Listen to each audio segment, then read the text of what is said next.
WhatsApp'тағы статусымызға өзіміздің күнделікті жаңалықтарымызды, қуанышымызды бөліскенді жақсы көреміз. Тіпті оны жаңартып көріп, кімдер көргенін тексеріп отырамыз. Адамдардың жылы лебізін күтеміз, және олар мақтаса, көңіл күйіміз көтеріледі, ал егер сынаса, көңіл күйіміз түсе кетеді. Тіпті кейде таныстарымыз көре тұра қуанышыңды бөліспесе, қайғыңды көңіл айтып көтермесе, біз оларға іштей өкпелеу сезімі пайда болады.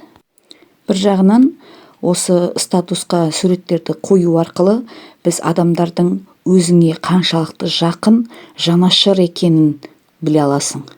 Бірақ барлық кезде де ондай жағдайға сене беруге болмайды. Себебі кейбір кезде адамдардың саған кері байланыс беруіне мүмкіндігі болмай жатуы мүмкін.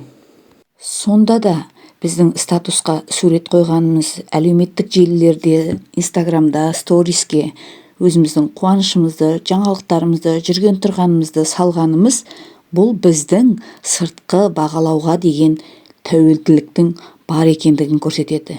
Ішкі өзек болу үшін өз пікірі маңызды.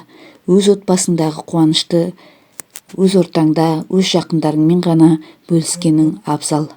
Сондықтан адамдардың өзің туралы қандай ойда болатынын білмейміз. Олар бірде көре алмауы мүмкін, бірде қызығып тамсанып қарауы мүмкін.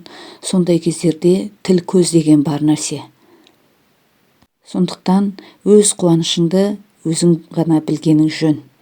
Бұл статусқа салу, әлеуметтік желілерде жариялау біреуге отчет бергенмен бірдей, не болмаса біреудің ішкі қызғанышын оятқанмен бірдей деп санаймын.